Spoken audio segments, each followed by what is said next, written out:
একটা জিনিস খেয়াল করেন, আজকে যে সংকট, সেই সংকটের মূল কারণ হচ্ছে সন্দেহ, অবিশ্বাস। এবং এমন সন্দেহ বিশ্বাস যে যারা দীর্ঘদিন একসঙ্গে লড়াই করেছে, শুধু হাসিনা বিরোধী সংগ্রাম না, যদি জামাত বিএনপির মূল এই দুটি দলের কথা জানতে চান, তাহলে বলা যাবে যে এই দুইটি দলের ঐক্য প্রায় 25-30 বছর। সম্ভবত তত্ত্বাবধায়ক সরকার ইস্যুতে বা কেয়ারটেকার সরকার ইস্যুতে আওয়ামী লীগের সাথে যে জামাত আন্দোলন করেছিল, ওটি সম্ভবত আওয়ামী লীগের সঙ্গে সখ্যতার শেষ পর্ব। তারপর থেকে এই লম্বা সময় পথ পাড়ি দিয়েছে জামাত এবং বিএনপি একে অন্যের হাতে হাত ধরে। কখনো কৌশলগতভাবে তারা নিজেদের যেই সম্পর্ক, সেই সম্পর্কটা চেপে গেছে, অথবা কখনো কখনো তারা বলেনি যে যেমন যুদ্ধাপরাধের বিচারের প্রশ্নে তখন হয়তো বিএনপি নীরব থেকেছে, কিন্তু সমর্থন করেনি, বলেছে যে এই বিচারটা যথাযথভাবে হয়নি। তো নানাভাবে বিতর্কও কিন্তু তুলেছে বিএনপি।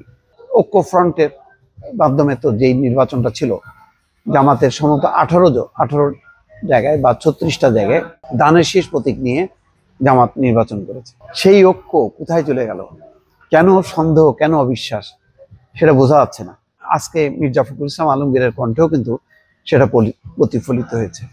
অর্থাৎ বিএনপি কি করতে চেয়েছিল সেই কথাটা তিনি ব্যক্ত করেছেন, বলেছেন যে অন্তর্বর্তী সরকার এবং ঐক্যমত্য কমিশন বিশ্বাসঘাতকতা করেছে। কিন্তু ঐক্যমত্য কমিশন এবং অন্তর্বর্তী সরকার যাই করুক না কেন, যদি জামাত বিএনপি এক থাকতো তাহলে কোনো সংকট স্পর্শ করতো না। দর্শক, এখনো চিন্তা করেন, যদি বিএনপি এবং জামাতের সমঝোতা হয়, যদি জামাত বলে যে আচ্ছা ঠিক আছে, আমরা আপনাদের উপর আশ্বাস নিলাম, চলেন আমরা নির্বাচন করি, নির্বাচনে আপনারা যদি জয়ী হন আর আমরা যদি বিজয়ী হই, অথবা বিএনপি যদি বলে আপনারা যদি জয়ী হন, জামাত যদি জয়ী হয় আর আমরা যদি পরাজিত হই, তাহলে দুই দলই হয় ক্ষমতায়, না হয় বিরোধী দলে, দুই দল মিলে আমরা ঐক্যমত্য কমিশনের যে সুপারিশগুলো আছে সেগুলি বাস্তবায়ন করব।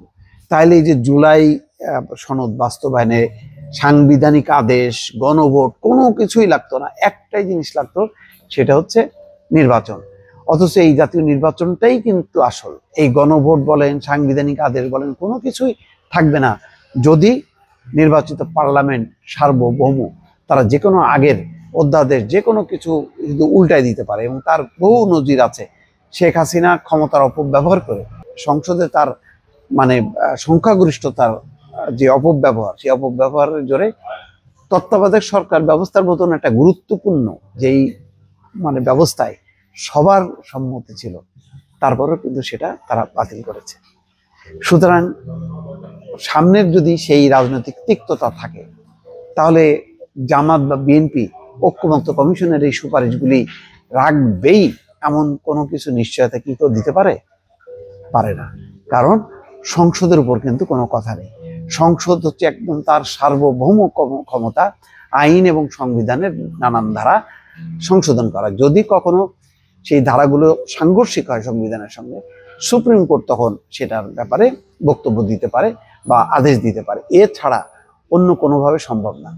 এখন কিন্তু যা করা হচ্ছে সেটা হলো বিএনপি এবং জামাত, তাদের উপর পরস্পরের যে অবিশ্বাস, সন্দেহ, তার মাঝখান থেকে কার্যক্রমগুলো পরিচালনা করা হচ্ছে, যেটার আসলে ভিত্তি নেই।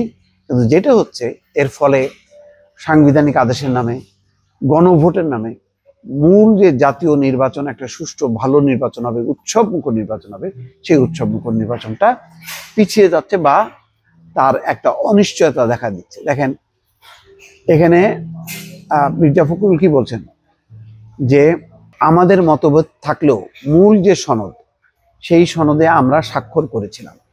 এটাই নিয়ম যে আমরা যদি নির্বাচনের মধ্য দিয়ে ক্ষমতায় যাই, মানুষ যদি আমাদের ভোট দেয়, তাহলে আমরা সেই বিষয়গুলো আবার সামনে নিয়ে আসবো। সেটাকে আমরা পার্লামেন্টে পাশ করে দেশের যে পরিবর্তন, সেই পরিবর্তনটা নিয়ে আসবো।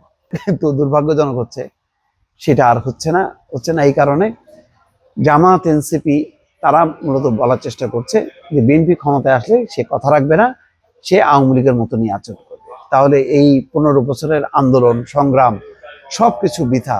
যে বিএনপি কথা দিয়েও কথা রাখবে না, এইরকম আসামির কাঠগড়ায় চলে গেল। আন্দোলনের মূল এক শক্তি এখন হচ্ছে এনসিপি জামাতের যে আদালত, সেই আদালতের আসামি হয়ে গেল বিএনপি। এটাই হচ্ছে দুঃখজনক, দর্শক।